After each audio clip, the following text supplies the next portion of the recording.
నిన్ననే ఇంక ఇది కాకుండా సోలార్ కంపెనీలు, ప్రతి చోట సోలార్ కంపెనీల పేరుతో 100 ఎకరాలు. ఉదాహరణకు నిన్న గుంతకల్ దగ్గర అక్కడ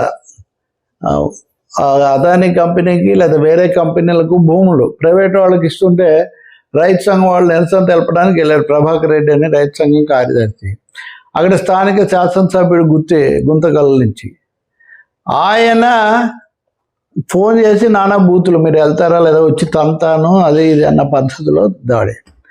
నిన్ననే ఐఏఎస్ చైర్మన్, ఒక మాజీ ఐఏఎస్ అధికారి, పర్యావరణం వీటి మీద ఎప్పుడు చాలా బాధ్యతగా మాట్లాడుతుంటారు. ఆయన ఒక హెచ్చరిక చేశారు. కేంద్ర ప్రభుత్వం ఈ సోలార్ కంపెనీలతో పూర్తిగా కుమ్మక్కైపోయింది. వాళ్ళ ఒత్తిడి మేరకు మీరు ప్రతి చోట ప్రైవేట్ వాళ్ళకి ఇచ్చేస్తున్నారు.